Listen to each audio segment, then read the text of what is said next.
The Appalachian Mountains held a beauty that whispered like forgotten prayers, heavy with moss and secrets. To strangers, the ridges seemed gentle and ancient, calm, older than memory. But Kaia Gray knew there was nothing calm about these woods. The mountains listened, and sometimes they answered. Kaia had grown up at the edge of the holler in a quiet town no one cared to learn the name of unless they had family buried in its soil.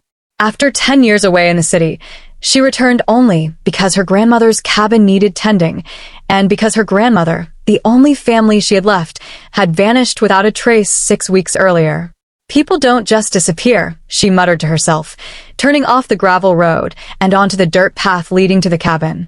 The late autumn wind rolled through the forest, making the dead leaves slither like restless serpents across the ground. Her grandmother, May Gray, wasn't the type to wander. She was firm-footed, strong-willed, and sharper than a mountain hawk. To know her was to know stubbornness welded to kindness. And when May told stories of the old woods, warnings about things that walked but weren't meant to be seen, Kaia always assumed they were just mountain myths. But May believed those myths with all her heart. Kaia's car crunched over roots as she parked. The cabin sat still and silent, like it had been holding its breath since May left. Kaia carried her duffel bag to the porch, where a single wooden wind chime hung. Hand-carved, made of bone. Grandma's charm bundle, Kaia thought. The chimes tapped in the breeze, soft, rhythmic, hollow. The key stuck for half a second before the door creaked open. Dust floated in the air like ghostish motes. Everything sat untouched. The rocking chair, the woven blankets, the jars of dried herbs lining the shelves. Only the silence fell off, like the cabin knew she shouldn't be here. Inside the living room lay May's journal, open on the table. Kaia swallowed. The last entry stopped mid-sentence. The voices are back. Same as when Ezra Higgins went missing. They call from the ridge at dusk, soft as breath, wrong as sin. Tonight I will. The sentence ended in a long, ragged line. A chill wrapped Kaia's spine. Grandma, what were you doing? She ran her fingers over the rough journal paper, then closed it softly. It thumped louder than expected in the silence. Night whispered at the windows. Kaia instinctively clicked the deadbolt shut. She didn't believe in folklore. She didn't believe in ghosts. She didn't believe in the whispers. But the mountains did not care what she believed. The first night, Kaia unpacked, lit a single lantern, and heated some soup from the pantry. The woods never truly slept. Crickets sang. Night birds called.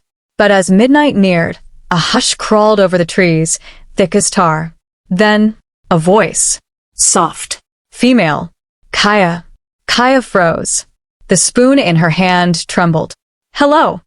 Her voice cracked in the dark cabin. Silence stretched. Then again, faint, drawn thin like breath through broken ribs. Kaia, come out. Her pulse pounded hard enough to bruise bone. Just a fox, she whispered, or a trick of wind. But the voice had shape, tone, familiar pain. It sounded like her grandmother. Kaia didn't open the door. Not then. She sat awake until sunrise, fists tight around her grandmother's old hunting knife. And in that long black night, she learned 2 things. The voice wanted her to come outside, and it was patient. Footprints in the dew. Morning spread gold warmth over the holler. Kaia stared at the front porch, where thin footprints pressed into the dew-covered earth. Bare footsteps. Human. Leading from the woods. And stopping right at her door. There were no returning prints. Someone or something had walked to the cabin. And vanished. She forced herself to breathe. Logic. Calm. She needed to think. Search party records. Sheriff's office.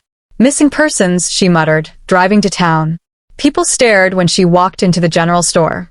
Mountain gossip traveled faster than wildfire. They remembered Kaia Gray. They remembered May Gray even more. Old Widow Nolan stood by the bread aisle, skin creased like river-etched stone. You shouldn't have come back, child, she rasped. Kaia stiffened. My grandmother's missing. Widow Nolan shook her head. No. Miss May wasn't missing. She was taken. Called out by the whispers. Same as Ezra. Same as the Turners. You go listening long enough, they'll learn your name too. Kaia forced a smile. Those are stories. Widow Nolan's eyes burned dark. Everything starts as a story. Night 2. Kaia armed herself with a flashlight, a metal poker from the fireplace, and stubborn denial. That night, rain pattered in sheets. Lightning cracked, illuminating the ridge like bone under skin. She heard the voice again. Not pleading this time. Calling. Kaia, it's me. Her grandmother's voice, broken, trembling, desperate. I need your help. Hot tears spilled before she realized she was crying. I'm here, she whispered fiercely, clutching the doorknob but not turning it. Where are you? A pause. Then, outside. Thunder rolled. The voice sharpened. Something off, like her grandmother's vocal cords weren't shaped for human sound anymore. Let me in. Kaia jerked away from the door. Grandma May had told her once, voice low, trembling with memory. If something ever calls to you from outside after dark, don't open the door. Even if it sounds like me. Especially then. Kaia backed away, breath cracking. Go away, she whispered. You're not her. Silence. Then, if you won't let me in, I'll wait. And it did. The voice didn't fade. It lingered outside like breath against glass until dawn. The woods speak back. By day 3, Kaia's nerves throbbed. She barely ate. Didn't sleep. She needed answers. She hiked the old ridge trail, where May used to collect chicory and bloodroot. The deeper she walked, the heavier the air became. At a cluster of pine roots, she found something half buried in moss. Fabric. She tugged gently. A flannel sleeve surfaced, her grandmother's hunting jacket. A low hum crawled through the forest, not quite wind, not quite animal. Kaia's skin prickled. She stood, turning slowly. The trees looked wrong, leaning inward, branches claw-bent. As though listening, a whisper drifted across the ridge. Not a voice, a chorus of voices. Soft, layered, overlapping like dead leaves whispering secrets. She ran.